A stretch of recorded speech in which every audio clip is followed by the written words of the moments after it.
Hi, everyone. Welcome to the Ideas on Fire webinar on organizing your dissertation. This is a webinar just for those of you enrolled in the Grad School Rockstar program or Dissertation Rockstar Bootcamp. So welcome. Thanks for joining us. And I hope you find this useful in figuring out, for those of you who are just starting on your dissertation, it will hopefully help you figure out how to start. And for those of you who are deep in the throes of writing different chapters, hopefully it will help you figure out where to go next and how to wrap things up as you finish up chapters and as you finish up the dissertation itself. As you know, I'm Cathy Hannabach. I'm president of Ideas on Fire. I've talked with a lot of you in our private Slack community, and I'm excited that you're here. So I'm going to share the slides, hopefully, maybe, if this works the way it's supposed to.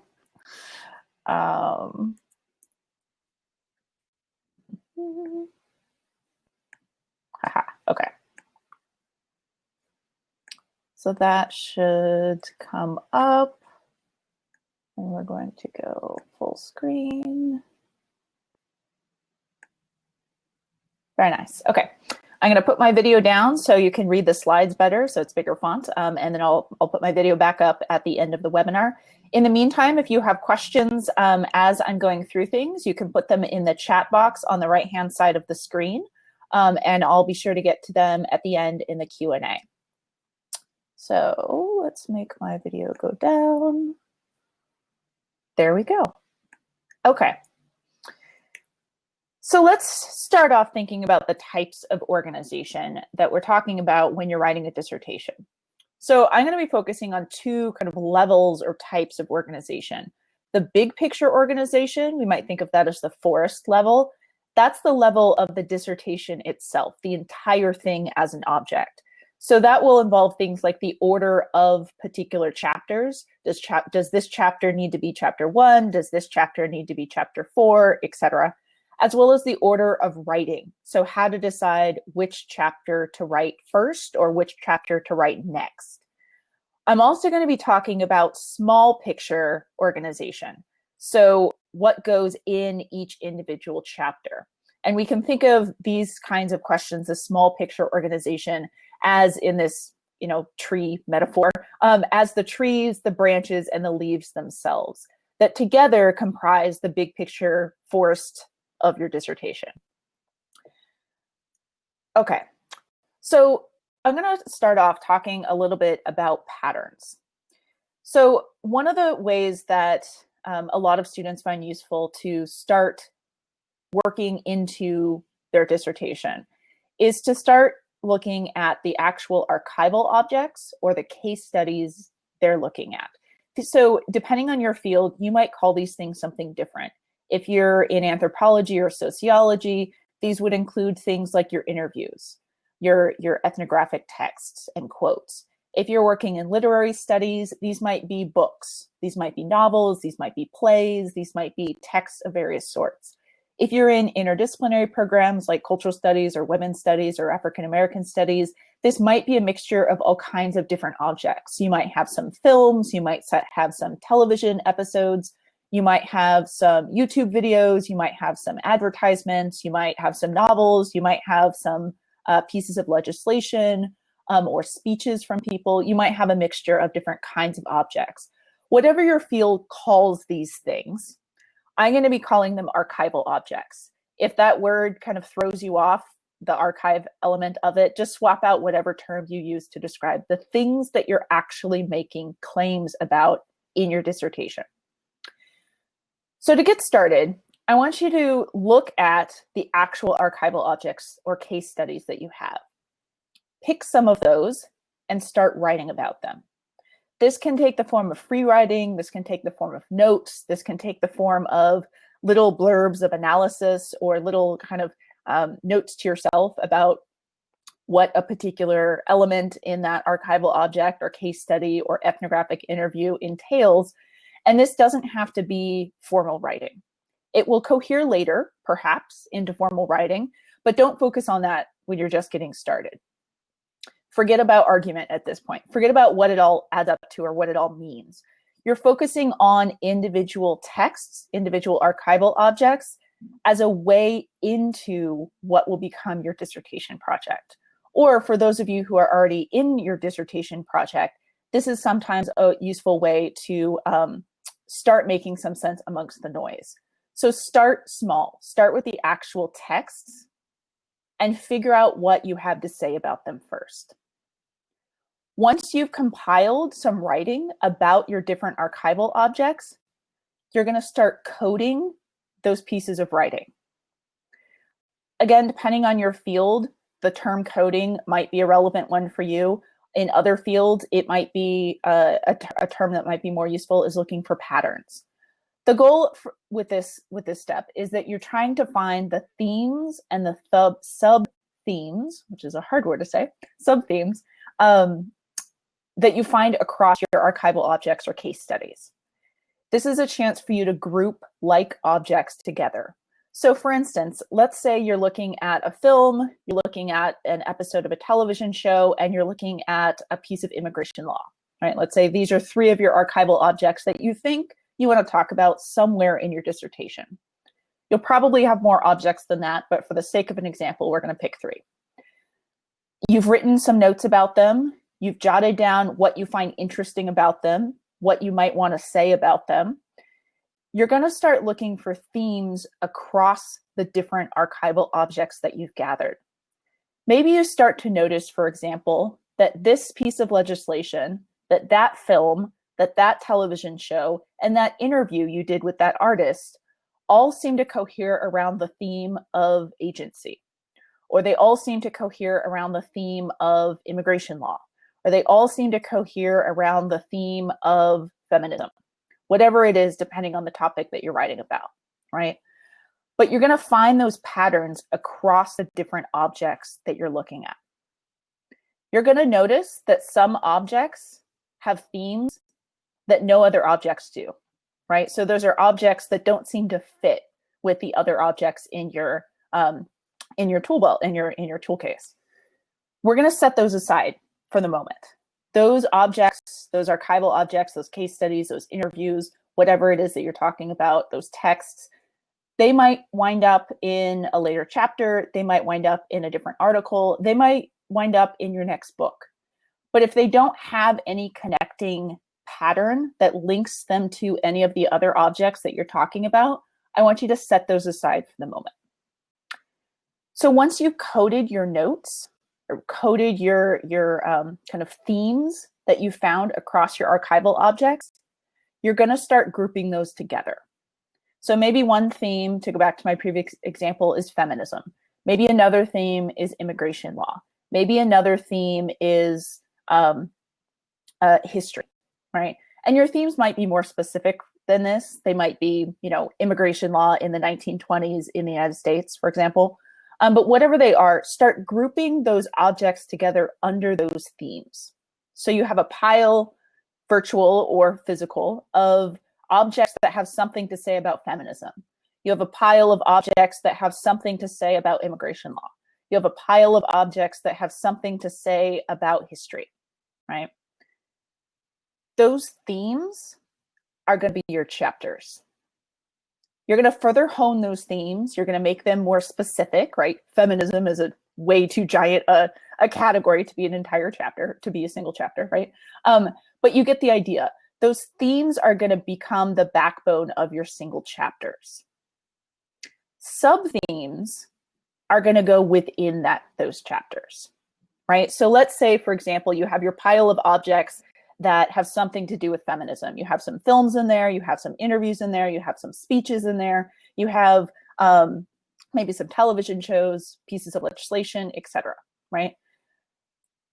Now you're going to find sub-themes within those objects. So maybe some of those objects talk about different definitions of feminism, or different cultural moments in feminist discourse, or shifts within particular kinds of feminist activism. Those sub-themes are going to comprise the sections of an individual chapter, right? So the point here is you're looking for patterns. Once you have those piles, those themes, those chapters, you're going to start looking at how those chapters and themes need to go together to create a logical flow across the dissertation as a whole.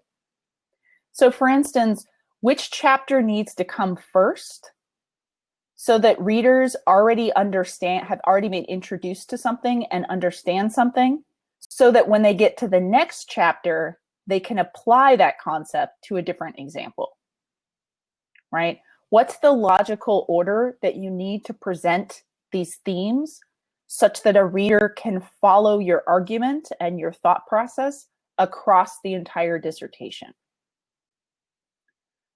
You're also going to think about what links all of those themes, all of those chapters together. What do you want to say about that pattern? That thing that you want to say, that's your dissertation's argument. It's not the theme itself is not an argument, right? A topic or a theme is not an argument. They're organizing criteria to decide what goes in what chapter, but it's not an argument in and of itself. Feminism, it as a term, is not an argument, right? What do you have to say about how these specific objects engage with the topic of feminism? That's your argument, right? So then you're going to think about how the chapters themselves need to be organized across the dissertation so that a reader can follow your dissertation's argument across those individual chapters. Now, there's a couple of different ways that you can order the chapters across your dissertation, and this will be largely determined by your discipline as well as the individual objects and topics that you're engaging. One easy way to organize chapters across a dissertation is historically or chronologically, right? Earlier events come in earlier chapters, later events come in later chapters. So your chapter 1 might start might cover a time period, say 1900 to 1920.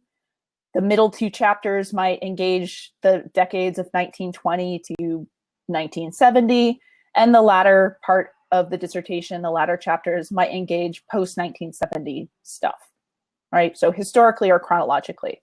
This is extremely easy for readers to understand when they're reading your dissertation as a whole. We're used to reading linearly, right? Even if you're making a complicated argument about time, you're problematizing the kind of progress narratives and teleologies and violences inherent in that way of telling time, structurally, it's still enormously helpful to present things chronologically so that your reader understands the more complicated argument that you're engaging. Another way to organize your chapters across the dissertation as a whole is by complexity. So you might start off with less complex themes or easier to grasp themes and have those followed by more complex ones.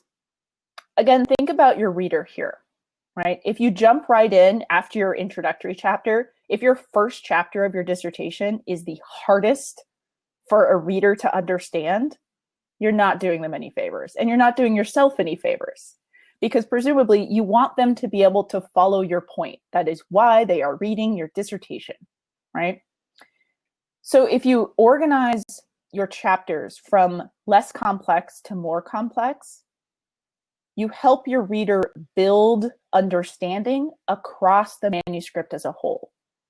Now, when I say less complex themes or chapters, that doesn't mean that they're worse chapters. And it doesn't mean that they engage any less of your intelligence, right? They're not dumber chapters in that sense.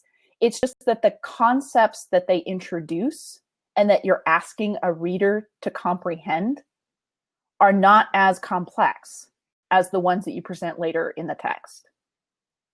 You give your reader a chance to build and to kind of compile the different ideas and concepts that you introduce across the text itself.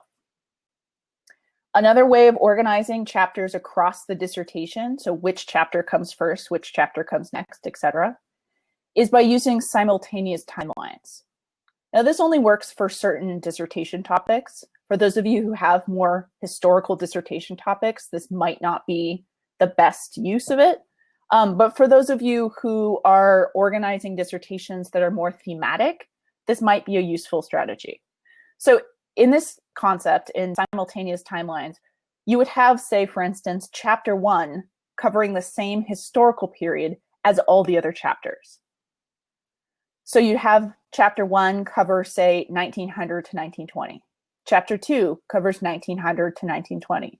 Chapter 3 covers 1900 to 1920. What differentiates them is not the historical period, but the theme. So in this example, for let's say chapter 1, which covers 1900 to 1920, you're talking about the theme of feminism in that historical moment, with relationship to whatever objects you're engaging. Chapter 2 covers that same historical period, but instead of talking about feminism in relationship to those objects, you talk about some other theme, right? You also have the option of, instead of keeping the objects the same, you switch and have a different set of objects and the same theme. Again, this is going to depend on your discipline and the actual objects you're talking about, but this is one way to organize chapters across a dissertation that aren't necessarily chronological, right? Another way to organize chapters across a dissertation is thematic.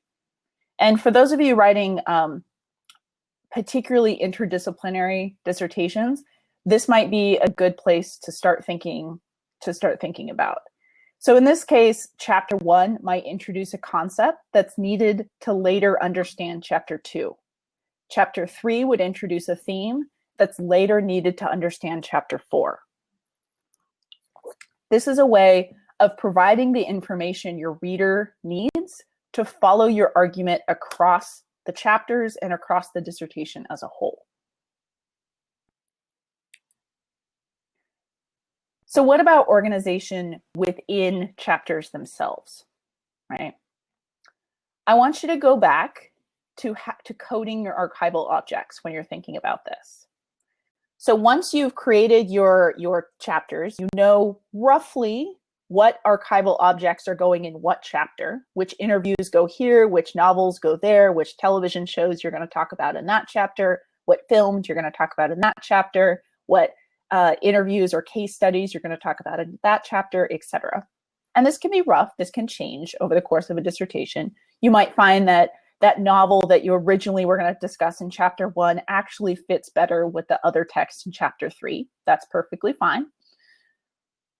But when you're looking within a single chapter, you're essentially going to look at organization the same way that you did when you're looking at organization of the chapters as wholes. So within a single chapter, look at the archival objects that you're analyzing within that chapter. What order do those objects need to go in to create a logical flow within the chapter itself? What links all of those objects together? What do you want to say about those links? That is your chapter argument. Your chapter argument is different than your dissertation argument. However, your chapter argument should be a subclaim of your dissertation argument. If your think of your dissertation argument as a big umbrella, right? Everything that's in your dissertation should somehow help prove your dissertation's argument. If it doesn't help prove that, it shouldn't be in the manuscript. Leave it for a different article, leave it for a conference presentation, leave it for your next book, right? But everything in the dissertation supports the dissertation's arguments. The chapter arguments are subclaims of that dissertation argument, right? Your chapter arguments are more specific. They engage with specific texts to support that larger dissertation argument. So then how do you organize the actual sections within a single chapter? You do that essentially the same way that you organize the chapters themselves across your dissertation. So for example, you might organize sections historically or chronologically. So within the single chapter, after you have your introduction to that chapter, where you lay out your argument and you explain to your readers what you're going to do in that chapter, you present those examples or those archival objects in historical or chronological order. Earlier events, that are followed by later events. Particularly within single chapters, historical and chronological order is the most easiest for readers to follow. There are very rare exceptions where that's not going to be a useful structure. And there are exceptions, so definitely think about your discipline and your objects and the argument that you're trying to build. But within a single chapter, it gets super complicated if you're presenting events out of historical order, because it gets super unclear when you're referring to things. Again, think about your reader here, right? If you start talking about an event that happens in 1920, that's your first section of this chapter. But then the next chapter jumps back in time to 1880. You have to do a lot of work to explain to your reader why you're doing that. Why did you start with the later date? Why didn't you just start with the earlier one, right? So, and there are rare cases where that might make more sense, but they're rare for a reason, right? So within a single chapter, oftentimes historical chronological order of events, at least, is going to be easiest for a reader to understand. And again, you want your readers to focus on your argument, not the date of something. So if they are distracted by dates jumping all over the place, they're not going to be able to focus on your argument to the degree that you want them to, right? So help your readers out. Present information in the easiest form, in the easiest order, so that they can focus on what you actually want them to focus on, which is your argument, right? Okay. What about conclusions? So far I've been talking about body chapters of your dissertation, right? So that chapter 1, chapter 2, chapter 3, chapter 4, chapter 5, depending on how many chapters you have, that might go up from there. Hopefully not too much from there. Dissertation can get really long. I've also been talking about sections within your chapter, right? So those body sections within your chapters. But we're also talking about, in this webinar, introductions and conclusions, both introductory chapters to your dissertation and conclusion chapters in your dissertation, as well as introductory and conclusion sections within each chapter, right? Introductions and conclusions are bookends. They're the frame for your entire dissertation. They're also the frame for each individual chapter. They're the structure in which you tell your reader what to focus on, right? I recommend personally writing the body chapters and the body sections first. This is because oftentimes you have to write an entire chapter to figure out what it's about. You have to write an entire dissertation to figure out what it's about. Your introduction, which I'll talk about in a minute, is where you explain that. And so if you have to write the whole thing to get there, there's no real point in writing your introduction first because you don't yet know what it's going to say. So I recommend starting with the body chapters and the body sections, followed by conclusions, and then go back and write the introductions. So if you've written or have started to map out your body chapters and your body sections within each chapter, then what comes with the conclusion? Conclusions, both as a concluding chapter of your dissertation, as well as a concluding section within each chapter, are often easiest to write after you've finished the body chapters and body sections. That's because the ideas and the kind of the big picture of it is fresh in your mind.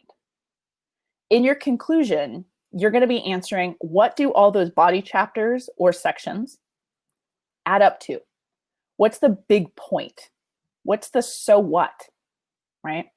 What further questions do you have? What things didn't you get to in those body chapters or those body sections, right? And most importantly, for chapter conclusions, so these are the concluding sections within a chapter, how does that chapter and the next chapter illustrate your dissertation's overarching argument? These concluding sections is how you draw that narrative arc across the dissertation as a whole. So your conclusion to chapter 1, for example, the concluding section in chapter 1, should link the topic of chapter 1 to the topic of chapter 2. Right? It smooths over that transition. But it should also link both of those chapters to the dissertation's overarching argument.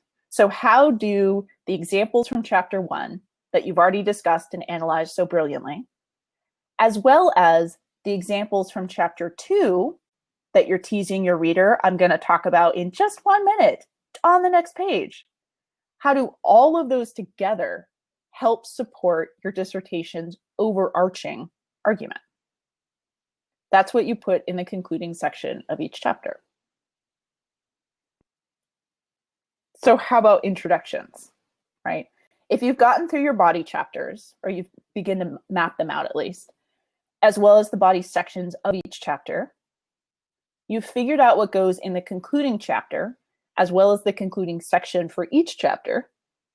How about the introductions? As I said, I always recommend that people write these last. You might find that you like to write them first, in which case, go forth. Everybody writes differently. That's perfectly fine. If it works for you, do it. But I've found that most people, it doesn't work for. You might be the exception, in which case, rock on. But as I said, oftentimes you have to write the thing to figure out what you have to say about it. And because what you have to say about it is what an introduction is, it makes sense that you would write that last. So your introductory chapter, as well as the introductory section within each chapter, needs to state your argument right up front. It should state it clearly, should state it boldly, and it should state it simply. So in this, let's break this down a little bit. So clearly, right? Clarity is often something that most writers struggle with. That's perfectly fine. It's rare to get a super clear statement of an argument in a first draft. That never happens because you are still figuring it out, and you're figuring out what language makes it the most clear to communicate, right?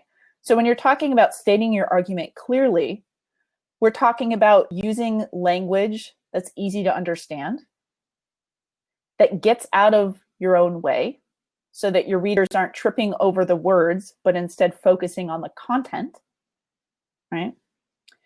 And that is upfront about what you're saying. That doesn't bury your claim within a lot of prepositional clauses, within a lot of passive voice, and within a lot of jargon.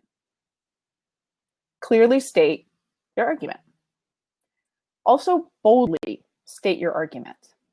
This is something that almost all graduate students are in the process of learning how to do. That's perfectly fine. When I talk about boldly stating your argument, I mean getting rid of the defensiveness that we often learn to write through when we're students. So part of what you're doing when you're writing a dissertation is you're learning how to inhabit a colleague voice, a scholar voice, and ditch a student voice, right? You're not expected to magically know how to do this.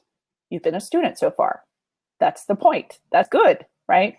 But part of what a dissertation teaches you to do, the process is designed to teach you to do, is to ditch the student voice and inhabit a scholar voice. Scholars don't need to defend why they're saying things. They need to explain what they're saying, for sure, and provide support and evidence to back up those claims. But when I say you don't need to defend your right to say something, I mean, you don't need to defend why you get to say something on this topic. You get to say something on this topic because you're writing a dissertation. That in and of itself is your defense. That in and of itself is your justification, right? You're an expert on this topic. Otherwise, you wouldn't be writing a dissertation on it. So when I say boldly state your claim, I'm talking about be confident and inhabit a voice of confidence when you state your conclusion or your argument for a particular chapter or the dissertation as a whole, right? You don't need permission. You've already been granted permission to speak on this topic. Just state your claim. And also state your claim simply, right? This isn't, when you're stating your argument, both in the introduction chapter as well as the introductory section of each chapter, you're not providing all the details yet, right? That's what happens in your analysis. That's what happens in the subsequent chapters, or that's what happens through your critical analysis of particular case studies or examples, right? So state your argument clearly, boldly, and simply in your introductions. You're going to also, in your introductions, both your introductory chapter as well as your introductory sections for each chapter, you're going to name your archival objects or your case studies, your examples. And you're also going to say how they demonstrate your chapter argument as well as your overarching dissertation argument. So within a single chapter, for example, in the introductory section of chapter 1, you're going to state your argument. In this chapter, I argue blah, blah, blah, blah, blah. Through an analysis of XYZ archival objects, right? And these archival objects, my claims about these archival objects, support this chapter argument in XYZ way. You're not going to phrase it quite so inelegantly, but you get the idea. You're also going to link that chapter argument and your archival objects, your case studies, your examples, your texts, to the overarching dissertation argument. That's what faculty mean when they talk to you about signposting. You're telling your reader what you're going to be doing across the chapter or the dissertation as a whole. You're also telling them how it all connects. What's the big picture? What does all this stuff have to do with each other, right? That's what an introduction does. It's that big picture, what does it all mean kind of explanation. That big picture, what does it all mean thing is often really difficult to find, right? But it's also something that you usually find through writing the thing itself.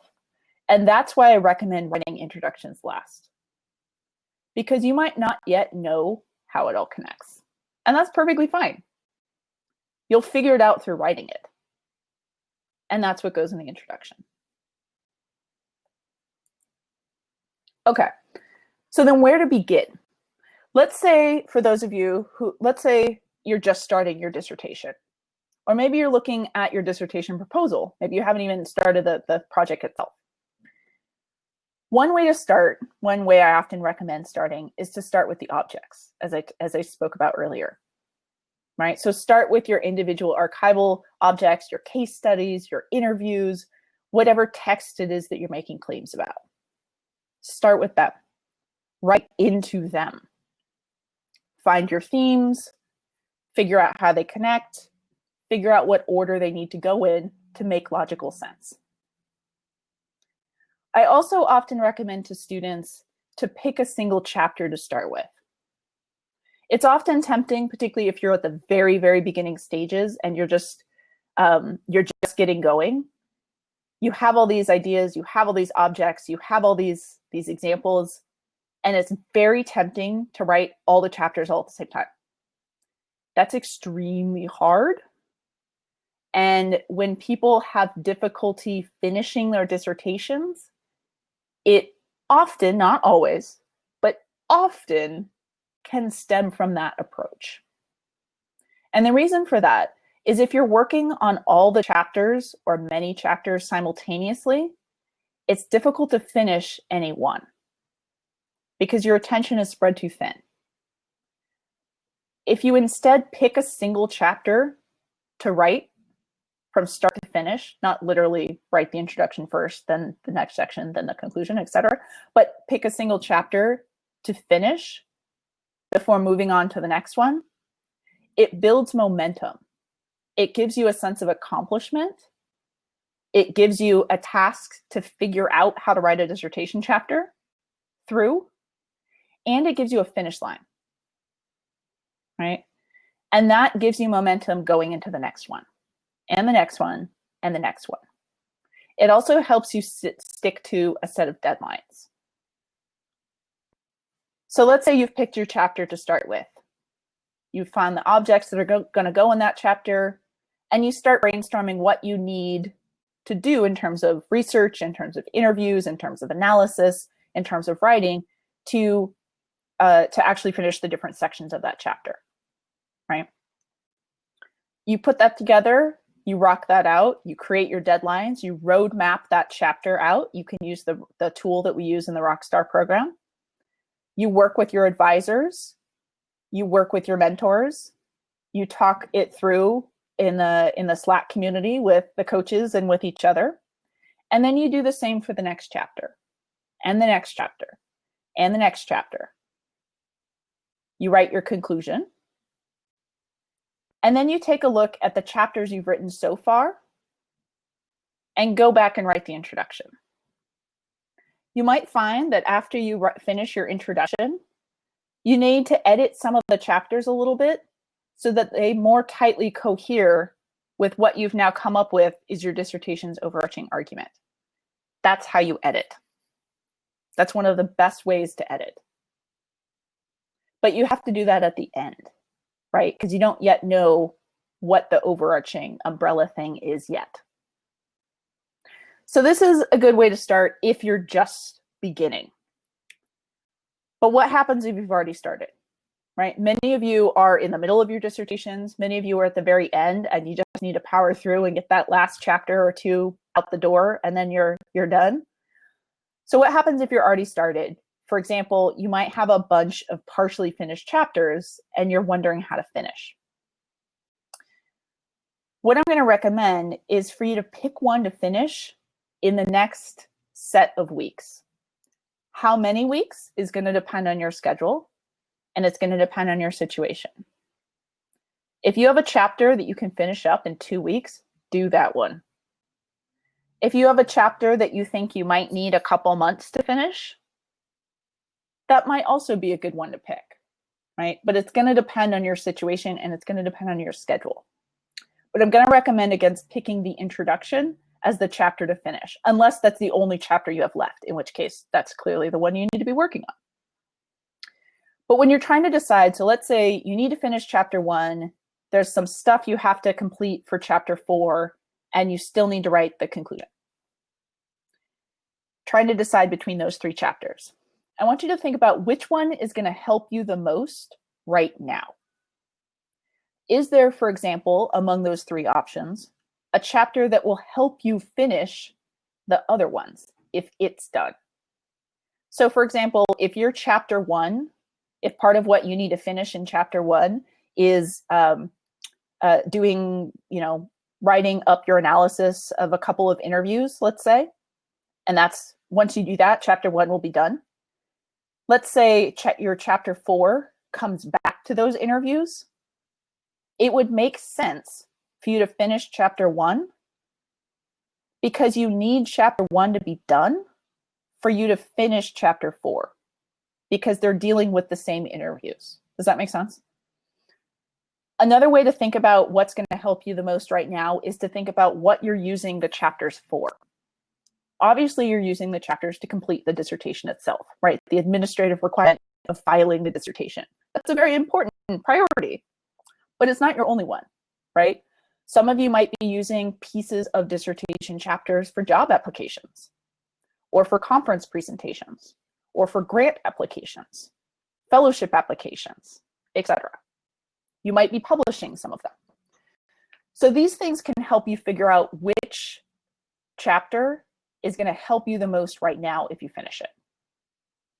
You can also use those other areas of life to help you finish those chapters.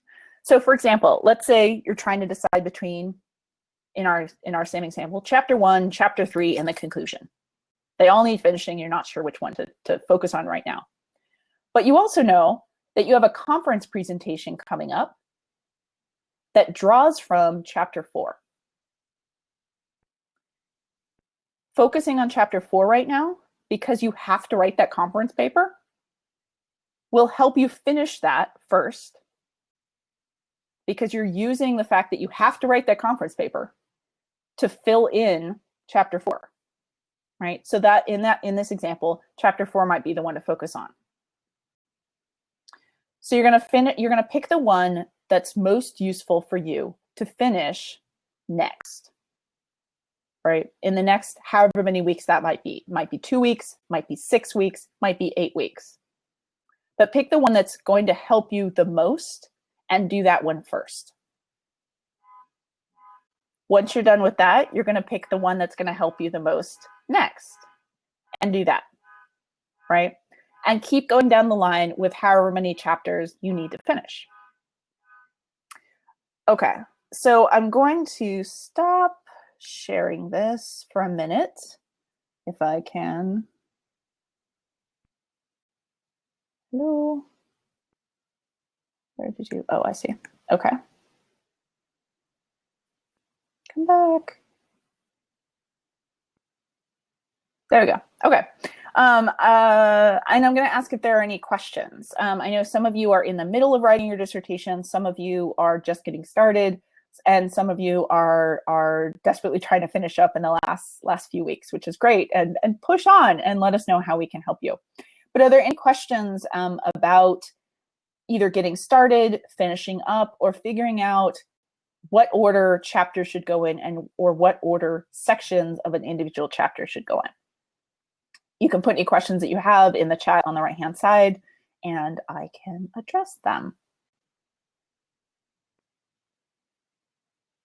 Okay, doesn't look like there are any questions. Well, you can always ask me questions personally in Slack. You can also ask any of the other Rockstar coaches. We've all written dissertations and filed them. Many of us have also written books after that, some of which are based on dissertations, some of which are not.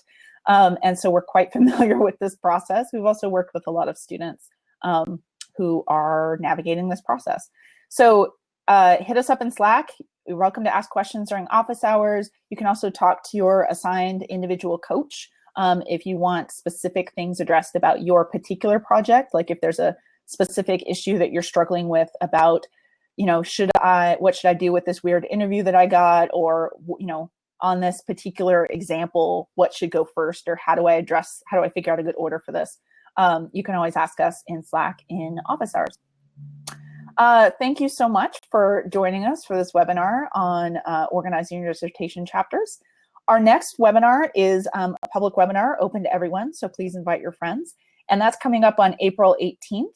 And the topic of that webinar is prepping your alternative academic or post-academic career while you're in grad school. So oftentimes, increasingly, excitingly, grad programs are encouraging people grad students to explore alternative academic or post-academic careers. And as we know, most PhDs have a diverse variety of careers, of which the tenure track is a very, very small percentage. And so we wanted to focus in this webinar on how to use the graduate school experience and the training that you're getting to actually prepare for an alternative academic or post-academic career. And so we're going to have two speakers, Jen Polk, who runs Beyond the Professoriate, a conference coming up in May, as well as the blog and resource and coaching practice From PhD to Life. She's going to be talking about how she coaches clients in developing and building their post-academic or alternative academic careers. And our Ideas on Fire's very own Alexandra Sastre is also going to be talking about how she used graduate school to do exactly that. So that's coming up on April 18th. You can register at ideasonfire.net/events, and I hope to see you there. Thanks so much and have a fabulous rest of your day.